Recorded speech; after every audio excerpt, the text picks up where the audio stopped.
Merong isang followers natin na nagtatanong siya kasi nga merong siyang audio mixer at amplifier pero ang sabi niya may hina daw ang tunog ng kaliwa or yung kanan no dun sa RCA cable. Ang ginagawa niya, nililipat niya yung RCA dun sa video, yung kulay dilaw ng kanyang amplifier. So bakit gano'n ang amplifier? Kasi kung di ako nagkakamali, mga old model na yan mga old school, yan pa yung mga nung araw na amplifier na pwedeng lagyan ng CD, VCD, or yung iba, ano tawag doon, Betamax ba o DVD, pwedeng ano nun, or yung tape, parang tape, no? So yun yung mga amplifier nung araw. Ngayon, kasi isa sa pinakamalaking nagiging problema natin, or lalo na yung mga baguhan, yung input selector. Isa po yan sa marami akong natatanggap na message, nagko-comment, bakit ayaw gumana, Johnny Luha? Meron kaming audio mixer. O, halimbawa, meron kayo, imagine ninyo ha, meron kayong audio mixer, yung main out nun, nakakonect sa CD input. Okay. Tapos, yung pinakang selector nito sa harap, naka-Bluetooth. Gagana ba? Hindi po. Sige, bigyan ko pa kayo ng example. Merong audio mixer, yung main out, naka-Bluetooth, nakalagay dito sa CD input.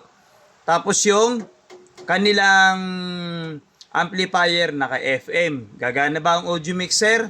Hindi rin po tutunog ang audio mixer. Okay. Merong audio mixer, nakakonect sa CD input, pero yung selector nito nasa BCD. Gagana ba? Hindi rin. Sige, paulit-ulitin ko hanggat na-realize po ninyo yung nagiging mali. Okay? So, merong audio mixer, nakakonect yung RCA sa CD input. Pero yung selector nito, nasa DVD. Yung selector nito, nasa CD. Yung selector nito, nasa AUX. Pero yung RCA, nandun sa CD, ha? Gagana ba? Hindi gumagana kasi yung pinakang selector nito, wala po doon sa pinaglagyan ninyo. No, example, naglagay kayo ng pagkain sa hapagkainan diyan sa kusina. Lahat kayo gutom na. Ang ginawa ng mga gutom na dahil sa sobrang gutom, pumasok sa kwarto. Lalong nagutom. Bakit? Gumana ba yung tiyan? Nabusog ba yung tiyan? Hindi. Bakit? Mali yung pinuntahan nila Nasa kwarto sila Dapat kung saan nila nilagay yung pagkain, nandun po kayo pupunta. So, binibigyan ko kayo ng reference para nai-imagine po ninyo, no? Kaya nga kung nasa ng RCA, nandun din po ang selector. So, maraming reason. Pangalawa, bumili ng karaoke sound mixer.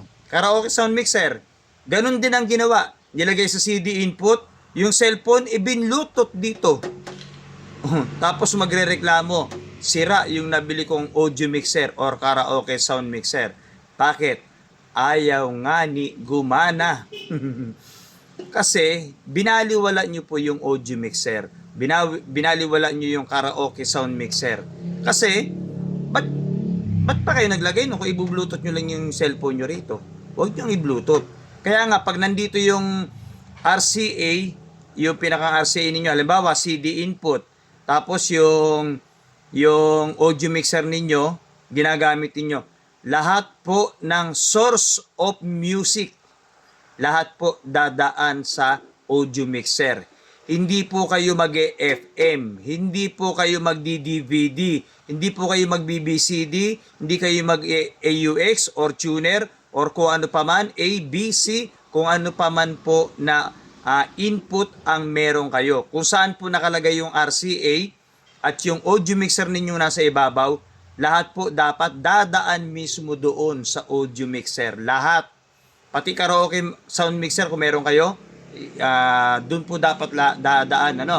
Yung karaoke sound mixer, sabi ng iba paano yun? Wala namang Bluetooth ang karaoke sound mixer. No? Kaya nga po may mga kasamang cable wire yan para sa cellphone ninyo. No? Mga videoke player, RCA to RCA, 3.5 jack. Ngayon, kung Type-C ang cellphone ninyo at kailangan nyo i-connect sa karaoke sound mixer, bilan nyo po ng Bluetooth yung karaoke sound mixer. Basta lahat po doon dadaan. No? May mga tutorial akong ginawa niyan Okay, balik tayo.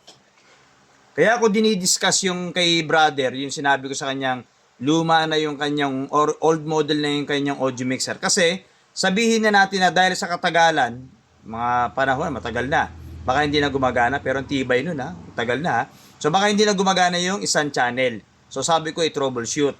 Ilipat mo naman sa CD or meron pang iba, may ibang tawag dun sa input niya eh. Ilipat mo naman sa CD. Sabi niya, kasi ang gumagana lang daw, yung isang part, ito lang. Halimbawa, ito yung CD na ito yung gumagana lang daw. Eh, sira na nga yung pula. Halimbawa, sira na yung pula. So, hindi nagagana yung isang speaker. Nakakonect dito. Yung kanan na lang or yung kung kaliwa niya ginamit to. Eh di sabi ko, nasubukan mo na ba to? Yung mga input. Sabi niya, oo, nasubukan ko na. Kaya lang, ayaw gumana. Sabi ko, nalipat mo ba yung selector? Yung audio selector or yung pihitan? Eh, sabi niya, paano yun? Ano yun? Paano yun? So, yun ang naging problema. Hindi alam pihitin yung selector or hindi alam ilipat. Ngayon, kung nalaman mo yun, halimbawa, nalaman mo, pinipihit pala pero ayaw gumana. Ang mahalaga, na troubleshoot ninyo. Nalaman ninyo na hindi rin gumagana yung pangalawang input. Pangatlong input, hindi rin gumagana, nilipat nyo rin yung selector. Pang-apat na input, gumana. Yung parehong left and right. O di, gumana. Basta maganda na pagana nyo. Ibig sabihin, malalaman ninyo yung audio input ninyo, meron pa palang may gumagana pala para doon. Para doon. Meron pa palang gumagana ron sa mga part na yon. O di na troubleshoot po ninyo. Pero kung hindi nyo alam ang input selector, yung pinipihit, o yung iba nga, sa panahon ngayon, nakalagay doon, mode. No? Yung iba, pinipihit-pihit na lang. Yung iba, nakalagay mode. Or input selector, nakalagay doon.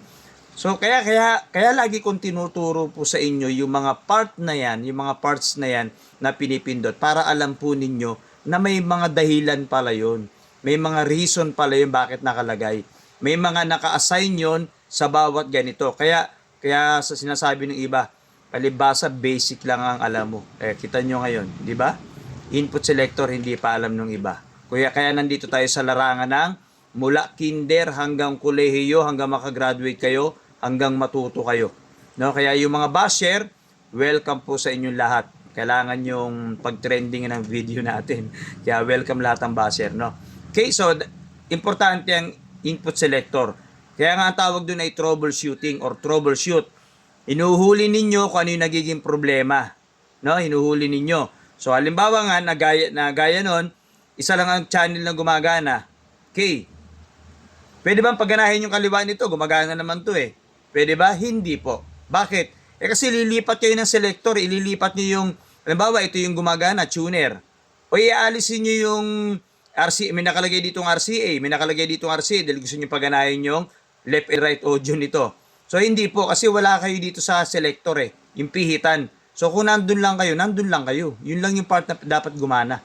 Okay? So, dapat alam ninyo po yung mga selector. So, ginawa ko to ng reviews para naiintindihan po ninyo kahit paulit-ulitin nyo lang yung video, marirealize po ninyo na yung pala ang naging mali ko. Yung input selector na pinaglagyan ko, hindi gumagana. Kaya pala yung nilagay kong, binili kong bagong videoke player nasa CD input, yung pala yung selector ko pala naka-bluetooth. Yung cellphone ko naka-bluetooth doon. So hindi gagana, no? So basta lagi niyo tatandaan kung nasa ng RCA yung selector nito, dapat nandun din. Okay?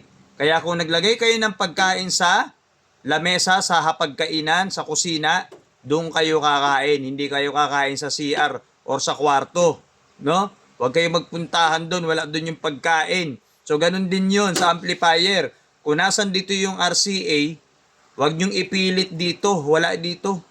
Puntahan nyo yung selector, ilipat nyo. Halimbawa, pumipihit, pak, lumipat. Wala pa. Isa pang pihit, pak, lumipat. Wala pa rin. Isa pa, pak, lumipat ulit. Isa pang lipat, pak, ayun, tumunog. Di tama. Di ba? Ganun lang kasimple, no?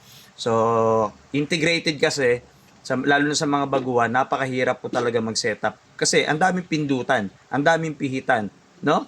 So, kaya nga, utay-utay tayong magtuturuan. Mula from elementarya hanggang maging kolehiyo kayo, hanggang magkaroon kayo ng mga sound system, kagaya ng mga nanonood sa video natin, may mga sarili na silang sound system ngayon. Hanggang galing sa wala, hanggang natuto. Johnny Luha, wala din akong alam. Natuto lang din po ako, kakapanood ko ng mga video tutorial, kaya magpasalamat kayo sa mga nanonood na sa mga video tutorial na nagtuturo. Hindi man ako napanood ninyo, yung ibang mga nagtuturo dito, kahit paano magpasalamat kayo at may mga ganong libreng nagtuturo, no? May mga nagtuturo na nagtsatsaga pong gumagawa ng content para po kayo ay natututo. Dahil hindi naman talaga lahat tayong pinanganak na meron ng alam. Lahat tayo galing sa walang ngani. So kaya share nyo yung mga tutorial para natututo rin yung iba. Nakakatulong na rin tayo, no? Wala naman tayong bayad eh. Wala kayong subscription. Manunood lang kayo. At babalik-balikan nyo lang yung video hanggang matuto kayo. Okay? So abangan pa ninyo yung iba pa nating tutorial.